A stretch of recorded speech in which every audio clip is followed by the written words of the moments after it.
तो मैं sketch painting में इतना घुस गया था कि मैंने सोच लिया था कि अब मुझे यही करना है। तो मुझे दिल्ली से एक भाई का कॉल आता है, उसने भी अप्लाई किया था। उसका वेटिंग में था। मैंने सोचा था आर्मी में जाने का सोचा था। मैं इतना खुश हुआ कि मैं बोल ही नहीं पाया, ऑटोमेटिक आंसू आ रहे थे मेरे आंख में। और मम्मी उस टाइम मिठाई नहीं मिलती है हमारे गाँव में, तो दुकान गई, बिल बताए और सोन पपड़ी मिलती है ना, वो लेके आई और मुझे खिलाया। ये जब कोई कहता है कि इनके जैसे बनो, तो आपके अंदर कुछ तो ऐसा हो जब लोग कह रहे हैं कि आप इनके जैसे बन सकते हो। लेकिन कुछ दिन मैं थोड़ा जल्दी आया क्योंकि मुझे पैसे का इंतजाम करना किया। और फिर जहाँ मैं रहता था वहाँ के मोहल्ले की लेडीज उनको पकड़ा और उनको टैटू करता था मैं 500-500 रुपए। ये बात करें टैटू की, तो कितने टाइप के टैटू होते हैं? टैटू ऐसे रियलिज्म, ट्राइबल और मंडाला। अब टैटू तो बहुत टाइप के होते हैं, जैसे गुडना, डॉट वर्क। हेलो दोस्तों, मैं हूँ DRX दिवेश पाल और आज के पॉडकास्ट में आपका बहुत बहुत स्वागत है। आज हमारे पॉडकास्ट के गेस्ट है लकी इंगले जी, थैंक यू। जो एक टैटू आर्टिस्ट है। तो बहुत सारी बातें हम लोग करने वाले हैं, टैटू के पीछे की सच्चाई जानने वाले हैं। तो लकी जी, आपका सबसे पहले तो बहुत बहुत स्वागत है हमारे पॉडकास्ट में। बहुत बहुत धन्यवाद जो आपने मुझे यहाँ बुलाया। तो लकी जी, हम जानना चाहेंगे सबसे पहले तो आपके बारे में। तो मैं चाहूंगा हमारी ऑडियंस को सबसे पहले तो आप अपने बारे में बताइए। मेरे बारे में वैसे तो मेरा नाम लकी इंगले है। मैं मिडिल क्लास फैमिली से ही बिलोंग करता हूँ, आपके ही जैसे हूँ। क्या बताओ, फिर आगे बात करेंगे, फिर बताएंगे। तो लकी जी, हम सबसे पहले जानना चाहेंगे आपकी जर्नी के बारे में। मेरी जर्नी के बारे में, पेंटिंग इंडस्ट्री में या टैटू इंडस्ट्री में? सबसे पहले तो हम बात करें स्टूडेंट लाइफ की। अच्छा, स्टूडेंट लाइफ में क्या आपने एजुकेशन में क्या किया है? मैंने एजुकेशन में तो सबसे पहले मैंने मेरे गांव से 12th पास की। फिर जेज कॉलेज बैतूल से मैंने बीकॉम किया। बीकॉम पास आउट होने के बाद आपको पता ही होगा कोरोना काल में बिल्कुल तो लॉकडाउन लग गया। और लॉकडाउन में मैंने कुछ पेंटिंग के लिए ट्राई किया था। पहले मैं थिएटर करता था, जो नाटक वगैरह होते हैं ना। अच्छा, तो मतलब आप एक्टिंग भी करते हैं? हाँ, एक्टिंग में तो उसका सेट बनाता था, सेट डिजाइन जो होता है, सेट की डिजाइन वगैरह करता था। तो लॉकडाउन लगा, लॉकडाउन लगने से फिर अब घर पे कोई काम नहीं, तो मैंने पेंसिल और अपनी नोटबुक थी ड्राइंग वाली, उसको उठाया, ड्राइंग करना चालू किया। मेरी जर्नी तभी से चालू हुई है, लॉकडाउन के टाइम से, आर्ट इंडस्ट्री में। एक्चुअली नॉर्मल ही करता था, मुझे मजा आने लगा वहाँ लॉकडाउन में। कोई काम नहीं है, स्केच ही करो। तो मैं स्केच पेंटिंग में इतना घुस गया था कि मैंने सोच लिया था कि अब मुझे यही करना है, इसके अलावा पेंटिंग ही करना है, इसके अलावा मुझे कुछ नहीं करना है। तो थोड़ा लॉकडाउन खुला, उसके बाद मैंने छत्तीसगढ़ में है इंदिरा कला संगीत विश्वविद्यालय, वहाँ पे अप्लाई किया था फर्स्ट टाइम। तो वहाँ पे एग्ज़ाम होते हैं, तो वो मैं क्वालिफाइड नहीं कर पाया था। तो थोड़ा नर्वस हो गया था क्योंकि वहाँ पे 4 एग्ज़ाम होते हैं, तो वो एग्ज़ाम क्वालिफाइड नहीं कर पाया था। तो BFA होता है, बैचलर फाइन आर्ट, इसकी पढ़ाई होती है। तो वहाँ पे नाम नहीं आया मेरा। तो मैंने बोला चलो कोई बात नहीं। फिर उसके बाद में मैंने शहर में कुछ पेंटिंगें की, काम पे जाता था, तो वॉल पेंटिंग की पूरे शहर में। अभी भी है मेरे हाथ की शहर में बड़ी बड़ी पेंटिंगें बनी हुई है। तो उसके बाद में मैं गया, मैंने हिमाचल में डाला था, फिर central university of Himachal Pradesh. वहाँ पे एग्जाम दिया, वहाँ क्वालिफाइड हो गया। ओवरऑल इंडिया में एक सीट थी SC की और उसमें मेरा नाम था। तो बढ़िया बात। बट उसमें क्या हुआ था कि सेकेंड टाइम भी लॉकडाउन लग गया था, आपको पता होगा। तो उस टाइम लॉकडाउन लग गया था सेकेंड टाइम भी। नाम तो आ गया पर वहां नहीं जा सकते थे। तो मुझे दिल्ली से एक भाई का कॉल आता है, उसने भी अप्लाई किया था, उसका वेटिंग में था। अगर मैं एडमिशन नहीं लेता हूँ तो उनका हो जाएगा। तो हिमाचल उस टाइम पे जाना पॉसिबल नहीं हो पा रहा था। और आर्ट फील्ड ऐसी है कि आपको प्रैक्टिकल ही देना है, आप थ्योरी में काम नहीं कर पाओगे ज्यादा। हाँ, तो फिर मैंने वहां से कैंसिल कर दिया। हाँ, एडमिशन लेके फिर कैंसिल कर दिया नाम। फिर उन्होंने एडमिशन लिया फिर उसके बाद में मैं रिटर्न आया, मतलब अपने बैतुल में था। फिर उसके बाद में मैंने जे कॉलेज, जे फाइन आर्ट कॉलेज, उसमें अप्लाई किया था। उसमें मेरा नाम वेटिंग में आया था। ये कहाँ था एक्चुअली कॉलेज? ये मुंबई का है। अच्छा, मुंबई हाँ, का। वहाँ पे भी प्रैक्टिकल लॉकडाउन के टाइम में एग्जाम देने बुलाया था उन्होंने अच्छा। वहाँ पे। तो मैं एग्जाम देने गया, वहाँ पे भी मेरा नाम वेटिंग में आया। बोला जाए तो पूरे इंडिया में टॉप पे है जे फाइन आर्ट, और एक है इंदिरा कला संगीत विश्व। अच्छा। ये दो कॉलेज है जो फाइन आर्ट में बहुत टॉप पे है। तो वहाँ पे भी वेटिंग में आया। ओके। फिर उसके बाद रिटर्न आया और थोड़ा सा मैं इंस्टा चला रहा था, हाँ। तो मुझे टैटू दिखे हैं। अच्छा। हाँ, तो मैंने सोचा यार नहीं, देखते गया, मुझे मजा आने लगा रील्स में। फिर मैं नाम नहीं लूंगा उस पर्सन का, मैंने उसकी प्रोफाइल खोली, मुझे पूरा टैटू और वो मस्ती करते हुए वो लोग हाँ। दिख रहे थे। वो ट्रेवलिंग करते हुए देश विदेश हाँ, जाते हैं। उनकी लाइफ जर्नी और आपको अच्छी हाँ, लगी? अच्छी लगी। हाँ। तो मैंने सोचा नहीं, मैं भी टैटू आर्टिस्ट बनूंगा। ओके। तो उस टाइम पे फिर मैं फिर से इंदिरा कला संगीत विश्वविद्यालय जो खैरागढ़ में है, हाँ। छत्तीसगढ़ में, उसके लिए तैयारी भी कर रहा था। क्योंकि मुझे थोड़े से किसी ने टॉर्चर कर दिया था कि आपका एडमिशन नहीं हो सकता है वहाँ पे, आपका आर्ट उतना अच्छा नहीं है। एक्चुअली जो रियल है सो है। तो मुझे लग गई थी दिल पे जो बात। तो मैंने सोचा नहीं, तैयारी करना है, मुझे एडमिशन लेना है किसी बार। और मैंने उस ईयर इतनी तैयारी की कि फर्स्ट लिस्ट में मेरा नाम आया। 4 लिस्ट निकलती है, फर्स्ट में मेरा नाम आया।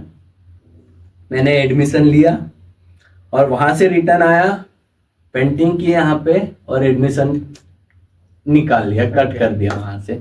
और मैं सीधा गया मुंबई। मुंबई गया, मैंने वो टैटू आर्टिस्ट का आपको अभी जिक्र किया था, मुझे टैटू आर्ट सीखना था। तो मैं फिर मुंबई गया। तो लकी जी, सबसे पहले अब हम ये जानना चाहेंगे, जब आप एजुकेशन कर रहे थे, कॉलेज में थे, तब आपने लाइफ में क्या बनने का सोचा था? मैंने सोचा था आर्मी में जाने का सोचा था हाँ। एक्चुअली। और मेरे एग्जाम भी निकले थे, इंडो तिब्बत बॉर्डर पुलिस का एक एग्जाम निकला था, हेड कांस्टेबल का। उसमें मेरा फिजिकल भी हो गया था, मेडिकल भी हो गया था, लेकिन मेरिट लिस्ट में बाहर हो गया था। फिर उसके बाद में मैंने तैयारी नहीं की। तो फिर ये आपकी जो एक्टिंग वाली जो जर्नी है, एक्टिंग में कैसे आया आप? एक्टिंग में एक्चुअली मैं हॉस्टल में रहता था। अच्छा। हॉस्टल में मेरे एक सीनियर है, हाँ। तो वो करते हैं नाटक। अच्छा। हाँ, वो काफी मतलब इंटरेस्टेड है, और वो शाहरुख खान के बहुत बड़े फैन भी हैं। तो उनको देखा मैंने, वो जाते थे नाटक करने। फर्स्ट ईयर तो हो गए, उनको देखते रहा, मैंने बोला नहीं मैं भी करूंगा यार, अच्छा लगता है। वो बाहर जा रहे हैं घूमने के लिए, भोपाल। भोपाल भी मैं गया नहीं था एक्चुअली। तो वो भोपाल वगैरह यूथ फेस्टिवल करते थे, उनकी फोटो देखता था, मुझे भी थोड़ा लगता था नहीं मुझे भी जाना चाहिए। तो मैं भी उनको बोला कि मुझे भी करना है, मुझे भी लेके चलो, और उन्होंने लेके गए। जब से अभी तक मैं करते आ रहा हूँ, अभी भी सपोर्ट करता हूँ, अभी भी सेटअप वगैरह डिजाइन करता हूँ मैं नाटक के। तो जैसे जब फर्स्ट टाइम आपने एक्टिंग की थी, वो किस स्टेज की एक्टिंग थी? वो मूक अभिनय, माइम बोलते हैं उसको, वो की थी मैंने। माइम जो बिना बोले एक्सप्लेन किया जाता है सामने वाले को। अच्छा, तो जैसे अभी कुछ डेमो देना हो, बिना बोले कुछ एक्सप्लेन करना हो हमें, क्या कर पाओगे? जैसे बिना बोले एक्सप्लेन करना है तो माइम है, उसमें कैसा होता है कि बॉडी आप मुंह भी नहीं ओपन कर सकते हो, बस आप स्ट्रेट।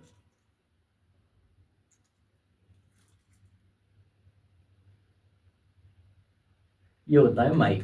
अच्छा। जो पहले जो टीवी में चलते थे ना, जो वॉइस नहीं रहती थी लेकिन चलते थे, उनका नाम नहीं पता। हाँ मतलब पहले ऐसी मूवी बनती थी जिसमें वॉइस नहीं होती थी, बस यह एक्टिंग से जो है सामने वाले को समझाना होता था। और ये बड़ा डिफिकल्ट टास्क होता है, क्योंकि इसमें डायलॉग नहीं होते हैं, सिर्फ एक्सप्लेन करना होता है। एक्सप्लेन करना होता है। तो अब हम जानना चाहेंगे, आपकी जो पेंटिंग है, सबसे पहली पेंटिंग आपने कब की थी? सबसे पहले पेंटिंग की थी मैंने हॉस्टल में ही की थी, वो भी छात्रावास में। मेरे रूम में मेरा बेड जो जहाँ पे था, वहां पे जस्ट उसके वो दीवार पे की अच्छा, थी। वॉल पे की। हाँ, भोलेनाथ की थी मैंने, अच्छा। शंकर जी की। तो मैंने वो सोच के नहीं किया था कि मुझे इसी लाइन में जाना हाँ, है। हाँ। जब मैं थिएटर करता था ना, हाँ, डिजाइन हाँ। वगैरह, तब की थी। अच्छा। तो वो मुझे अभी भी याद है। उस रूम में जाता हूँ तो देखता हूँ, है तो नहीं, लेकिन एक है, जहाँ तक यहीं पे है एक मकान जहाँ पे मैं रूम से रहता था, वहां पे अभी भी मेरे हाथ की पेंटिंग तो है। जब आपने फर्स्ट पेंटिंग बनाई थी, हाँ। तो लोगों ने आपको जो है आपकी तारीफ की थी या क्रिटिसाइज किया था कि अरे ये तो अच्छी नहीं बनी है? नहीं नहीं, तारीफ ही की थी। अच्छा, मतलब बढ़िया बनाई थी बढ़िया आपने। है, तारीफ की थी। ओके। हाँ। तो फिर जब ये सब चल रहा था, उससे पहले हम एक और चीज जानना चाहेंगे। आपने जो फर्स्ट टाइम पेंटिंग की थी, उसका कितना आपको चार्ज मिला था? फर्स्ट टाइम मैंने पेंटिंग की थी तो मुझे मिला था 300 रुपये। मतलब मैं काम से ही गया था फर्स्ट टाइम, अच्छा। भजदी करके है, हाँ। वहां पे गया था। 300 रुपये डे के हिसाब से मैंने पेंटिंग तो पूरे डे पेंटिंग की थी पूरे आपने? डे। मतलब वो वहीं रहना भी है आपको, आपको अच्छा। रिटर्न नहीं आना है। मतलब मॉर्निंग 6 बजे से, आपकी मॉर्निंग 6 बजे होती है तो शाम को आपको 6 बजे तक काम ही करना है, ओके। 300 रुपये। अच्छा। हाँ, तो तो वो दिन मुझे अभी भी याद है। मैं जब भी जाता हूँ वहां पे तो मुझे याद आ ही जाता है। क्या फीलिंग थी फर्स्ट डे जब आपने पेंटिंग की, 300 रुपये आपके हाँ, हाथ में मिले, क्या फीलिंग थी? फीलिंग तो इतनी थी कि पूछ नहीं सकता। एक्चुअली मैंने देखा जाए तो मेरे को बहुत लोग नाम रखते थे। हाँ हाँ, बिल्कुल, क्योंकि वो। क्योंकि कॉलेज जब मैं करता था, हाँ। जब मेरे फैमिली में भी और आउटसाइड जो लोग हैं, वो भी बोलते थे ये कुछ नहीं कर पाएगा। एक्चुअली मैं थोड़ा वीक हूँ पढ़ाई हाँ। में। जो बातें नहीं, के तो लिए आप पढ़ाई में वीक हो इसलिए तो आपका जो आर्ट हाँ स्किल है वो इतनी स्ट्रांग है। हाँ। एक्चुअली मैं मतलब मुझे बोलते थे ना पढ़, तो मैं सो जाता था। तो मेरे सही से है। नहीं हो पाता था। तो लेकिन मुझे अभी तक मैं वो 300 रुपये मुझे मायने नहीं रखते। लेकिन मैंने जो वो काम किया ना, कि 6 बजे मॉर्निंग में उठ के आप शाम के 6 बजे तक काम कर रहे हो, आपको 300, मुझे पैसे से कोई मतलब ही नहीं था। मेरे को इतना आपको मजा, पसंद आ हाँ, रहा, हाँ मजा बिल्कुल। आ रहा था उस काम को लेके कि नहीं मुझे करना है, मुझे करना है। लोग आके देखते थे, तारीफ करते थे, नहीं अच्छा बन रहा है, अच्छा कर रहा है, तो मुझे और मजा आता था। अच्छा। तो मैंने वो मनी नहीं देखी उस टाइम, अच्छा। सिर्फ वो देखा कि मुझे सीखना है।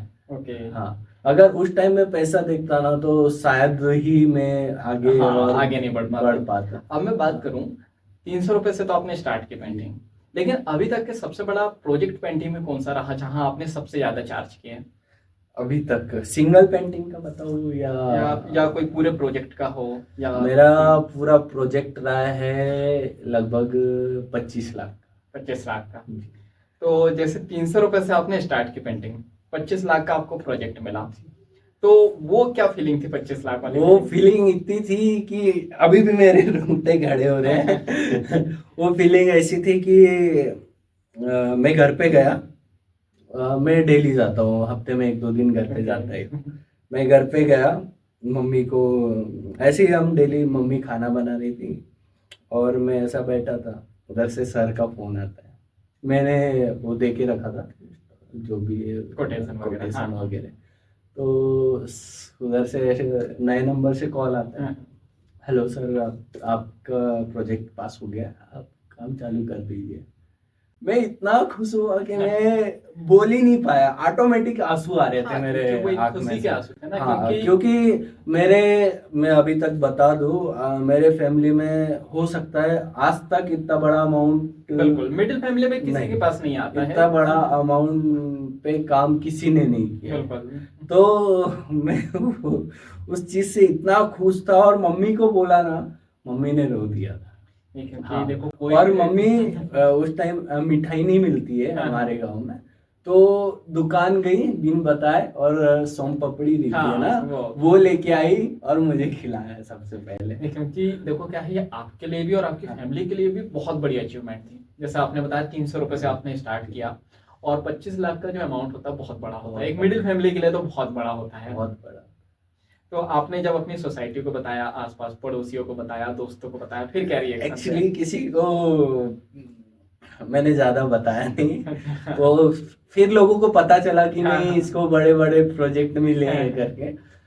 मैंने शेयर नहीं की थी फिर बात। उनका ओपिनियन चेंज हुआ होगा, हाँ जो लोग कह रहे थे कि ये लड़का कुछ हाँ। नहीं कर पाएगा। आपको एक रियल बात बताऊं, मैं वो सर का नाम नहीं लूंगा, गुरु है, गुरु बिल्कुल। की बुराई नहीं करते, लेकिन उनने मेरे घर पे मेरी मम्मी के पास जाके बोला था कि ये लड़का कुछ नहीं कर पाएगा कॉलेज लाइफ में, मैं कॉलेज लाइफ में उसको मत पढ़ाओ, कहीं काम पे लगा दो, या ऐसा बोला था। और मुझे वो बात इतनी हर्ट हुई थी, लेकिन मेरी मम्मी को मेरे पे इतना भरोसा था। मैं लाइफ में दो ही व्यक्ति को मानता हूँ, मेरे बड़े भाई को और मम्मी को। बिल्कुल। मैं कोई भी बड़ा काम चालू करता हूँ ना, तो पहले पूछता हूँ हाँ, कि कैसा करना चाहिए या नहीं, और सपोर्ट करते हैं हर बिल्कुल। चीज में, मुझे सपोर्ट करते हैं। अगर आज वो सपोर्ट नहीं करते तो हो सकता है मैं यहाँ पे ना हूँ। बिल्कुल। देखो, एक सक्सेसफुल पर्सन तभी बनता है जब फैमिली सपोर्ट करे। और रही बात वो टीचर की, वो थैंक यू सो मच, आप देख रहे हो तो एक्चुअली उनने बोला इसलिए मुझे और जोश आया कि नहीं मुझे अब तो करना ही है। बिल्कुल। तो उनने बोला था मम्मी को कि ये कुछ नहीं कर पाएंगे, इसको कहीं कंपनी वगैरह में लगा दो, कहीं काम पे। हाँ, तो मम्मी ने नहीं सुनी बात, मुझे करने दिया जो करना था। और आज रियल में मैं बता रहा हूँ, आज जब एक टाइम है, अभी लगभग एक साल पहले की बात है, पीछे गया एक साल, तब वही सर ने और वहीं के सरपंच और वहीं के सर उनने अनाउंसमेंट किया, और बनना है किसी के तरह 15 अगस्त के दिन, हाँ। तो लक्की के तरह बनो। देखो बोले आज गांव का नाम रोशन कर रहा है, नहीं करना है आपको जॉब तो उसके तरह बनो, बोले कोई आर्ट सीखो। तो मम्मी वही बैठी थी, हाँ। सुन रही थी। तो मुझे लगता है मम्मी ने वो सुना होगा, तो मैं तो नहीं था, मेरे दोस्त लोग हाँ। बता रहे थे, मम्मी बता रही थी। तो मुझे लगता है कि वो मेरे लिए बहुत प्राउड की बात बिल्कुल है। प्राउड की बात है, क्योंकि जब कोई कहता है कि इनके जैसे बनो, हाँ। तो आपके अंदर कुछ तो ऐसा हो, जब लोग कह रहे हैं कि आप इनके जैसे बन सकते हो। अब लकी जी, हम जानना चाहेंगे आपकी टैटू की जर्नी कहाँ से स्टार्ट हुई? टैटू की जर्नी एक्चुअली आपको शुरू में भी बताया था मैंने, मैं इंस्टा चला रहा था, तो उसमें मैंने रील्स देखी टैटू की, तो मुझे ऐसा लगा कि मुझे भी करना चाहिए। तो मुझे मजा आ रहा था, हाँ। देखने में ही मजा आ रहा था, तो फिर करने में तो आएगा ही बिल्कुल। मजा, टैटू वगैरह। तो जैसे ये जो टैटू है, ये एक बहुत बड़ी आर्ट स्किल है, तो इसको कैसे सीखा आपने? सीखने के लिए कहीं ट्रेनिंग वगैरह लिया? ट्रेनिंग लिए एक्चुअली, मैंने मुंबई से ट्रेनिंग ली है, यहाँ पे पहले पेंटिंग की। हाँ। पेंटिंग करके थोड़ा पैसा जमा किया, क्योंकि उसकी फीस थोड़ी सी, अगर आप अच्छे जगह सीखोगे हाँ। तो फीस ऑब्वियसली थोड़ी ज्यादा ही रहेगी। कितनी फिर भी अगर कोई सीखना चाहे तो कितनी मतलब फीस होती है? मिनिमम 2 लाख। 2 लाख। जी। और उस टाइम में 2 लाख मेरे लिए इतना बड़ा अमाउंट होता है हुआ। हाँ, हाँ। क्या ही बोले, 2 लाख बोले तो 2 लाख कैसे अरेंज किए थे फिर जब आप सीखने गए थे? तो अरेंज ऐसे किए थे कि एक्चुअली मैंने डिसाइड कर लिया था मुझे अब टैटू ही सीखना है। हाँ। तो मैंने पेंटिंग की है, हाँ। कुछ ऐसा काम करके किया है, जैसे कि दूसरे के पास पेंट काम करने जाता है हाँ। पेंटिंग के लिए।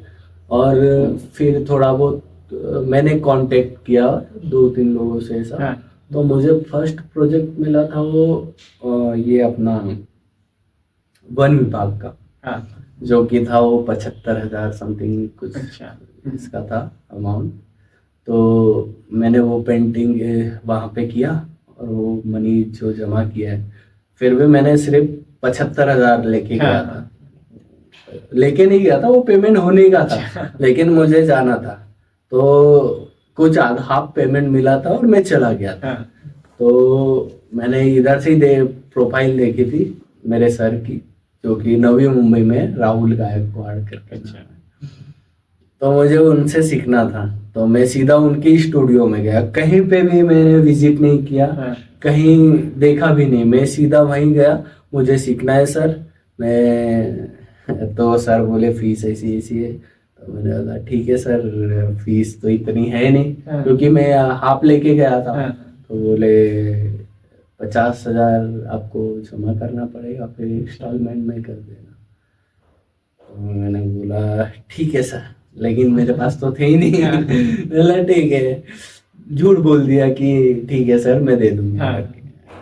तो दूसरे दिन मैं मॉर्निंग में पहुंच गया 10 बजे, स्टूडियो ओपन नहीं हुआ उससे पहले वहां पहुंच गया कोचिंग मतलब क्लास के लिए।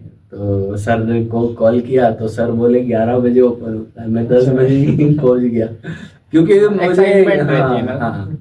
तो मैं पहुंचा तो ठीक है, मैं फर्स्ट डे मुझे मज़ा आया क्लासेस की। फिर उसके बाद में कुछ दिन रहे, फिर सर बोलने लगे पैसे का। तो मैंने इधर उधर से बोल के मम्मी को बोल के 50,000 तो भर दिए। फिर थोड़ा सा मुझे मनी की ज़रूरत हाँ। थी, क्योंकि एक्चुअली मुंबई में जाके रहना हाँ, ये बहुत और difficult task है। हाँ रेंट, ट्रैवलिंग हाँ। और फिर अपना खाना, हाँ। तो बहुत डिफिकल्ट हो रहा था। तो मैंने पूरे कोर्स करते तक मैंने लगभग पेंटिंग की है वहाँ पे। अच्छा, वहाँ मुंबई हाँ, में? मुंबई में। मैं एक्चुअली काम के सिलसिले में एक दिन जल्दी आ गया क्लास हाँ। से। मैं 10 बजे जाता था, 10-11 बजे, तो उधर से रात में आता था 10 बजे। अच्छा, स्टूडियो हाँ 12 घंटे का हाँ आपका। स्टूडियो बंद होता था जब ही आता था। लेकिन कुछ दिन मैं थोड़ा जल्दी आया क्योंकि मुझे पैसे का इंतजाम हाँ। करना था। तो मैं ऐसे ही पैदल निकला, ब्रिज के नीचे पेंटिंग चलती है, ब्रिज उन पे वहाँ पे। तो मैं वहाँ बोला कि मुझे पेंटिंग करना है, मैं करता हूँ कुछ। तो इधर से एक्सपीरियंस हुआ ही था मुझे हाँ, कि बिल्कुल। वॉल आर्ट करके ही गया था। तो ठीक है बोले आप करते हो क्या? बोले मैंने बोला हाँ थोड़ा बहुत करता हूँ। तो उन्होंने डेमो के लिए मुझे एक कार्टून दिया। हाँ। उनको लगा कि हो हाँ, कर पाएंगे नहीं हाँ। कर पाएंगे तो सीन। कार्टून दिया, उनको लगा लगाएगा दिन। हाँ। तो मैंने सिर्फ 2 घंटे में उसको पूरी पेंटिंग कंप्लीट करके दे दी, 2 घंटे में। हाँ। वो इतने खुश हुए कि बोले अगले दिन से आ जाइए आप करने के लिए काम। और मैं उतना मतलब इतना स्प्रीडली काम करता था क्योंकि हाँ। मुझे एक्सपीरियंस हो चुका था इधर इधर भी वॉल experience पेंटिंग। हो गया था, हाँ, हाँ। तो वो खुश थे मेरे काम से।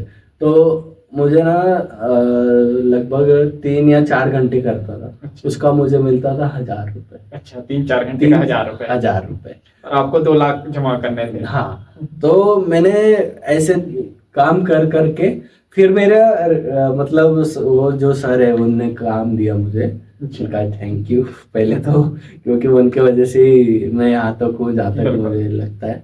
तो उनने मुझे 2,000 रुपये मतलब फीस बढ़ाई थी मेरी। अच्छा। हाँ, लगभग 10 से 15 दिन बाद, क्योंकि मैं जो काम करके देता था ना वो 4-5 हजार समथिंग का काम हाँ। करके देता था। अच्छा। तो उन्हें खुश होके अपने तरफ से बढ़ा के अच्छा, दिया 2,000 कि रुपए हाँ, बढ़ाए थे। उनको बताया कंडीशन सर हाँ। ऐसा ऐसा है। तो लेकिन 3-4 घंटे के 2,000 रुपये में वो मेरे हिसाब से तो बहुत बड़ा amount नहीं, बहुत बड़ा अमाउंट है, लेकिन यही कहते हैं कि देखो क्या होता है, इनकम करने के 2 सोर्स होते हैं। या तो एक मजदूर कि वो जितनी मेहनत करेंगे मेहनत का पैसा मिले, या तो दूसरी होती है स्किल। तो स्किल बेस पे मिलता है। तो आपकी स्किल अच्छी थी इसलिए आपको स्किल बेस पे पैसा मिला। जी। फिर वहां से आपने जब कोर्स ज्वाइन किया, टैटू जो है सीखना शुरू किया, तो अब कितने दिन लगे आपको सीखने में वहाँ? वैसे 6 मंथ का कोर्स था, मैंने 3 मंथ में कंप्लीट किया है वो कोर्स। 3 मंथ में कोर्स कंप्लीट होके मैं सबसे पहले एग्जीबिशन में गया। मुंबई में ही था एग्जीबिशन, हाँ। वो कोला का वो किया। उसके बाद में सबसे पहला मेरा ट्रिप था सर के साथ गोवा का, जहाँ अच्छा। पे एग्जीबिशन लगा हुआ था। मतलब सर फिर टैटू फेस्टिवल बोलते हैं हम लोग Okay. उसको। वहाँ पे सभी आर्टिस्ट आते हैं, वर्क करते हैं। तो मुझे ना वहाँ पे देखा तो मुझे लगा नहीं अब काम करना चाहिए। हाँ। क्योंकि आप काम वर्क देखोगे तो और सीखोगे। हाँ, और motivation हाँ, और मिलता है। मोटिवेशन मिलेगा। तो मैं देख के गया वापस मुंबई और एक टैटू किया सबसे पहले। अच्छा। चाय वाले के ऊपर अच्छा। किया था, वहाँ पे चाय देने तो आता था। उनसे कैसे परमिशन ली आपने? एक्चुअली उसको चाय देने आता था वो हमेशा। तो उसको बिठाला कि भाई टैटू कर दो क्या? तो सर ने भी बोल दिया था कर लेना। तो वो बोले हाँ ठीक है पर पैसे नहीं है। मैंने बोला पैसे नहीं चाहिए मेरे को, मैं नाश्ता कराऊंगा आपको। अच्छा। हाँ, अपने तरफ से, क्योंकि वो हम उसके ऊपर ट्रायल कर रहे हैं। हाँ बिल्कुल। हाँ, तो ठीक है बोले कर दो, तो मैंने उसको फर्स्ट टैटू आपने उनका किया था। उनका किया। तो फर्स्ट टैटू कौन सा था जिसके लिए आपको पे किया किसी ने? मेरा फर्स्ट टैटू था मेरे दोस्त के ऊपर ही किया था अच्छा, मैंने। तो उन्होंने कितना पे उसने किया था? 1500 रुपए दिए थे। अच्छा, तो कौन सा टैटू बनाया था आपने? बेन टैटू बना। अच्छा, बेन टैटू। अच्छा, तो और वहां से हम लोग बात करें तो जैसे आप सीख गए, सीखने के बाद फिर कहाँ से क्या आपने किया? मैंने सीखने के बाद में मैंने मुंबई में, नवी मुंबई में मैंने जॉब की है।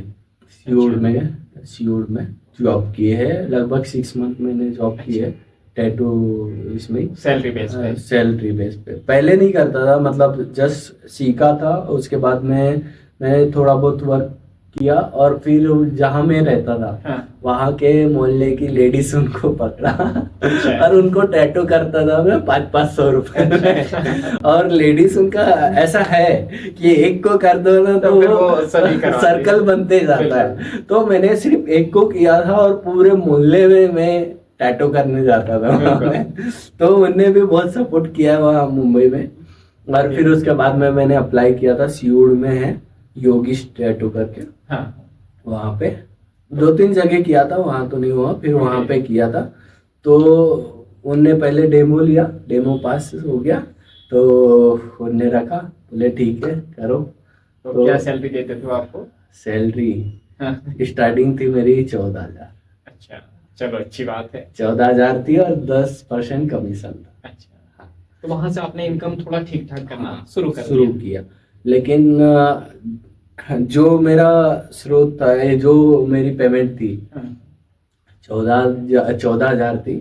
बट मैंने वो सर को ना, एक्चुअली मैं अकेला वहाँ टैटू आर्टिस्ट था, वो सलून भी था प्लस। अच्छा। हाँ, तो वो सर को मैंने 2 लाख 3 लाख रुपए मंथली इनकम करके दी। अच्छा, तो मेरी सैलरी से ज्यादा मेरा कमीशन आता था कभी ये अच्छी बात है। कभी। हाँ, एक्चुअली जैसे 2 लाख 3 लाख का मैंने काम करके दिया है मंथली, तो 2 लाख का 20,000 रुपए आ जाता सैलरी से ज्यादा था। सैलरी से ज्यादा कमीशन आ जाता था। तो शुरू में नहीं आया, शुरू में प्रॉब्लम गई है मुझे, क्योंकि वहाँ पे कस्टमर बनाना था। एक्चुअली वहाँ पे कोई टैटू आर्टिस्ट करता था पहले, तो छोड़ दिया था, तो वहाँ पे कोई नहीं था, तो मैं ऐसे ही पहुंच गया। तो किस्मत वो अच्छा मिल गया काम। सही है। लेकिन वो सर मुझे अभी भी मानते हैं, अभी भी बोलो तो अभी भी वहाँ जाता हूँ, मैं काम करता हूँ। सही है। और मुझे अच्छा लगता है उनके साथ काम करना। एक्चुअली जो एक्चुअली होता क्या है, हम काम कर भी रहे हैं लेकिन प्रेशर से काम करने में मजा नहीं आता। हाँ वो तो है। हाँ। क्योंकि जो एक आर्ट है, जब हाँ। तक कि वो दिल से ना आपको निकले मजा नहीं फ्रीडम, आता हाँ, है। आपको कोई फ्रीडम देगा तो तभी आप काम आप कर पाओगे। आर्ट फील्ड में अच्छे से काम कर बिल्कुल। पाओगे। आपको बोल बोल के बिल्कुल। टॉर्चर करके करेगा, सही है। आप कोई काम नहीं ये कर तो है। पाओगे। आपने अपनी बॉडी पे फर्स्ट टैटू कब कराया था? मैंने फर्स्ट टैटू मेरे बॉडी पे जब मैं ट्रेनिंग सोर्स पे था ना, जब कराया था, पैर पे कराया था। अच्छा। हाँ, वो प्रैक्टिस कर रहा था पैर पे। ओके। तो ब्रश बनाया था अच्छा। सबसे पहला। तो ये किसने बनाया था आपके पैर पे? मैं नहीं बनाया। अच्छा, खुद ने ही बनाया था? खुद नहीं बनाया था, प्रैक्टिस की थी, तो मैंने खुद ने मेरे पैर पे बनाया था। तो ऐसे टोटल कितने टैटू आपने बनाए अपनी बॉडी पे? मेरे टोटल है 1 2 और 3 4 टैटू है। अच्छा। और एक दो तीन बॉडी स्कैरिफिकेशन है। ये क्या होता है? ये जो साउथ अफ्रीका साइड जो स्किन काट के जो निकालते हैं ना, उनके फेस पे देखना ऐसे गोल गोल दाने से रहते हैं इधर बॉडी पे, वो होता है बॉडी स्कैरिफिकेशन, जो कि स्किन काट के बनाया जाता है। इसमें तो दर्द होता होगा बहुत? थोड़ा होता है, जिसने एक बार किया वो दोबारा करना चाहेगा। नहीं, आपके लिए थोड़ा दर्द है, नॉर्मल पर्सन के लिए बहुत ज्यादा दर्द। एक्चुअली अपने इधर ये चीज अभी आई भी नहीं है उतनी, अभी धीरे धीरे हम लोग ला रहे हैं। मैं जो कि मेरे सर ही है, जो इंडिया के पहले स्कैरिफिकेशन आर्टिस्ट थे। और इंडिया में वर्ल्ड रिकॉर्ड होल्डर भी रह चुके हैं। अच्छा, क्या नाम है उनका? राहुल गायकवाड़। अच्छा। तो उन्होंने ही लाया स्कैरिफिकेशन, और आज मेरे बॉडी पे भी उन्होंने ही किए है जो भी है। तो फर्स्ट टाइम जब आपने किया तो डर नहीं लगा आपको, या क्या फीलिंग थी उसके पीछे? फर्स्ट टाइम एक्चुअली मैं सच्चाई बताऊं तो मैं थोड़ा सा इमोशनली भी था उस टाइम में, ओके। मनी को लेके भी। अच्छा। तो इमोशनली इंसान कुछ भी कर सकता है। सही है। हाँ, तो मैंने बोला करो। सही है। ये बात करें टैटू की, तो कितने टाइप के टैटू होते हैं? टैटू ऐसे रियलिज्म, ट्राइबल और मंडाला। अब टैटू तो बहुत टाइप के होते हैं, जैसे गुदना, डॉट वर्क, ये सब अलग अलग टाइप है। तो आपके पास किस टाइप के टैटू आते हैं? जैसे मैं बात करूं, क्या होता है टैटू को, जहां तक कि मैंने देखा, अधिकतर लोग जो है फैशन के लिए करते हैं, हाँ। और कुछ लोग के इमोशंस जुड़े होते हैं टैटू के साथ में। हाँ। तो आपके पास में ऐसा कोई क्लाइंट आया जिसका इमोशंस बहुत डीपली जुड़ा हो किसी टैटू हाँ, से? एक मुंबई की मैम, वो आई थी यहाँ पे, मेहमान आई थी, उन्हें रील्स देखी मेरी। हाँ। तो वो आए थे, तो उन्होंने बताया कुछ ऐसा बनाया था, क्या था मुझे याद नहीं आ रहा है। हाँ।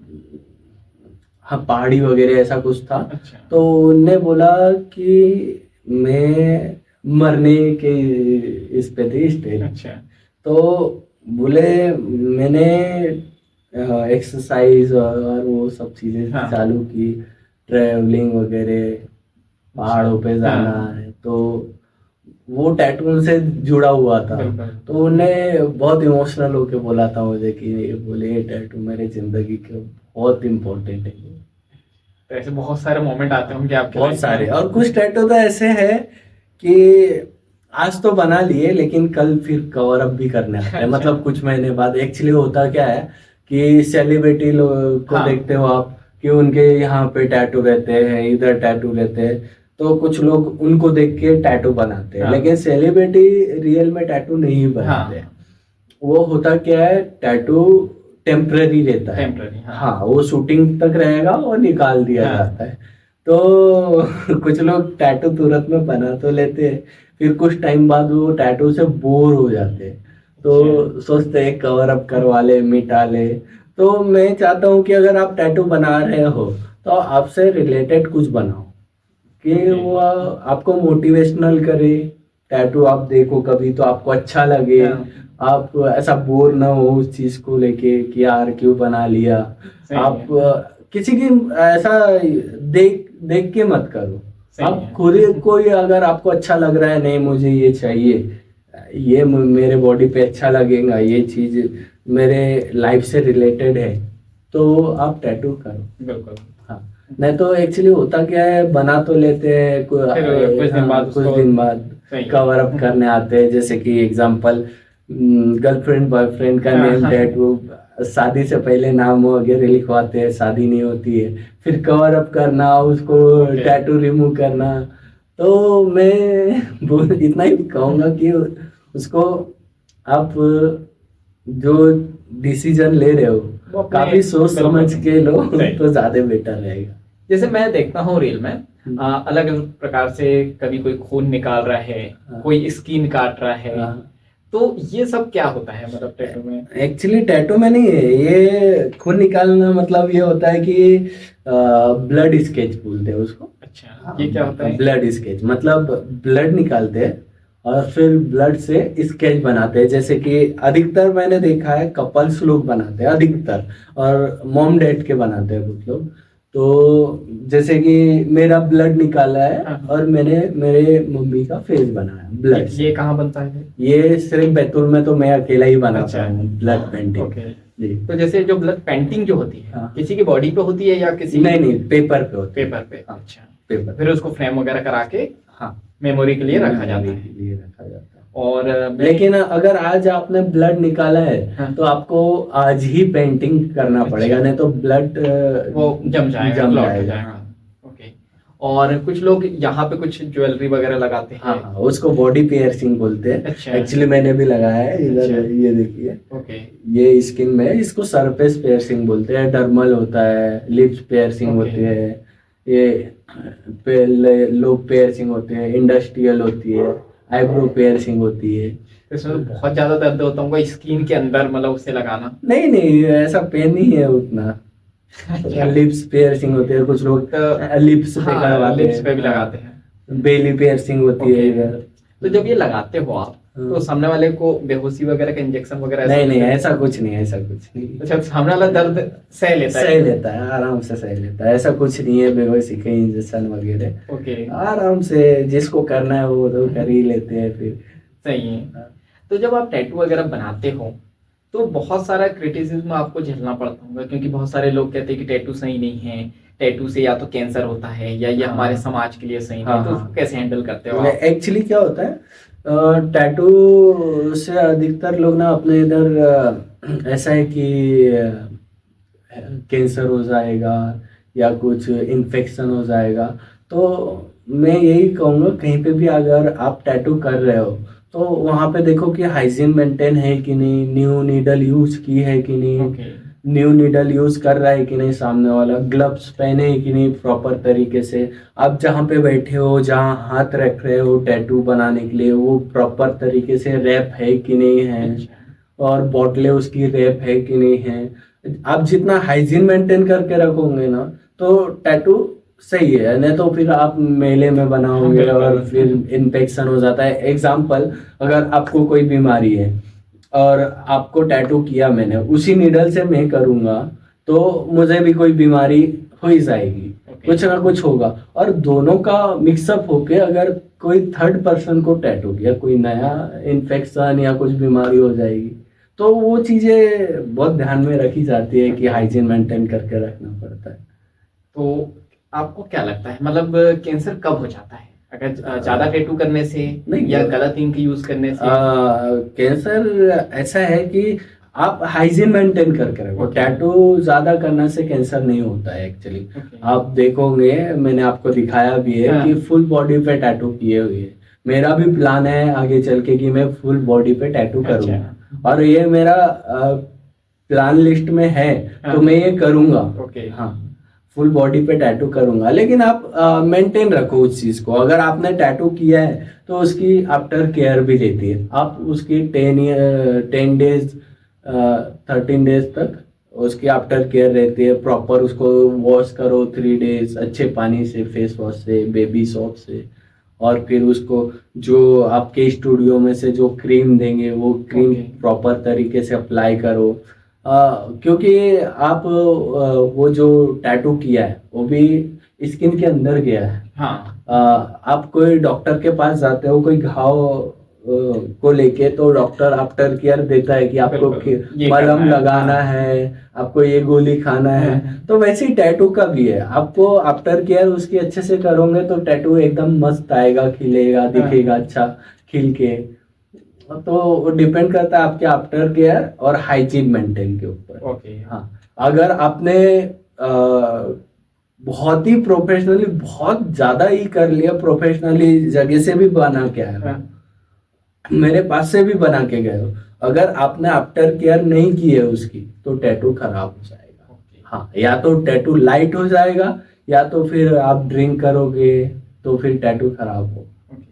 मतलब ये है, टैटू बनाना एक अलग चीज है, लेकिन उसकी केयर करना बहुत केयर जरूरी करना भी है। हाँ, लगभग 15 से 20 दिन तो आपको आफ्टर केयर करना ही है। मतलब 15 से 20 दिन ही करना है, उसके बाद नहीं करना? उसके बाद नहीं। अच्छा, ये तो बड़ी अच्छी बात है। तो अभी तक के आपने जो है सबसे हाई पेड, जो मतलब सबसे ज्यादा आपने कोई किसी ने चार्ज किया हो, वो टैटू कब बनाया? एक्चुअली हाई का कैसे बताऊं मैं अब तो चलते ही रहता है, बट मैंने सबसे हाईएस्ट किया है अभी तक टैटू 45 के। अच्छा, 45 के का वन टैटू? हाँ, 1 टैटू। चलो, बढ़िया है ये तो। अब आपका आगे का क्या विजन है? आपने अपना स्टूडियो खोल लिया है, प्रॉपर आप सेटअप कर रहे हैं, रन कर रहे हो। आने वाले 5 सालों में आपका क्या विजन है? आने वाले 5 साल में मेरा एक ही रीजन है कि जो टैटू इंडस्ट्री है, मतलब जो बाहर टैटू चलते हैं, वो अपने बैतूल में लेके आना है मुझे। अच्छा। मैं काफी समय से सोच रहा था, लेकिन बीच में रोक दिया गया मुझे पर अब मैं चाहता हूँ, अब मुझे कोई रोक टोक नहीं है मेरे पास। सर्टिफिकेट भी है, सब चीजें हैं, तो मुझे कोई रोक भी नहीं सकता है टैटू इंडस्ट्री में यहाँ पे। और मैं 5 साल में मैं इतना कर दूंगा कि आपको कहीं बाहर जाने की जरूरत नहीं पड़ेगी। अभी भी नहीं पड़ रही है, लेकिन कुछ लोग के साथ टैटू रिमूव के लिए बाहर जाते हैं अधिकतर लोग। मैं अभी 1-2 मंथ में टैटू रिमूव मशीन भी ला रहा हूँ, जो कि अपने यहाँ पे ना लेजर ट्रीटमेंट के नाम पे ट्रीटमेंट नहीं करते अच्छे से। मैं देखा हूँ अभी जस्ट करंट में, मैं नाम नहीं लूंगा, एक मैम ने छोटा सा टैटू था, 10-15 हजार रुपए बोला था ट्रीटमेंट का, और 10 से 12 सीटिंग। अब इससे ना कस्टमर जो भी रहेगा वो डिस्टर्ब हो जाएगा। अगर आपको बोलूं मेरे पास आपको 10 से 12 बार आना है ट्रीटमेंट के लिए, आपको कैसा लगेगा? एक ही चीज को ट्रीटमेंट इतना थोड़ी ना होता है। तो उसकी प्रॉपर तरीके से स्टडी करो और फिर आप उस पर ट्रीटमेंट करो तो ज्यादा बेटर रहता है मेरे हिसाब से। तो टैटू का अधिकतर सीटिंग होती है 5 से 6 सीटिंग, और लाइट टैटू रहा तो 2 या 3 में हो जाता है। तो मैं 5 साल में अधिकतर यही चाहूंगा कि टैटू इंडस्ट्री में कि अपने बैतूल के लोगों को ढूंढना ना पड़े कि कहाँ पे बेस्ट है। बस एक ही चीज है कि लकी टैटू चलो, हो जाएगा सब। तो लकी जी, पॉडकास्ट में आने के लिए आपका बहुत बहुत थैंक यू सो मच, आपने बुलाया मुझे। अब हम चाहेंगे कि आप हमारी ऑडियंस को जो है पेंटिंग के बारे में बताएं, लाइव डेमोन्स्ट्रेशन दे के बताओ कि पेंटिंग में क्या क्या टिप्स जो है यूज करनी चाहिए। जी बिल्कुल बताएं।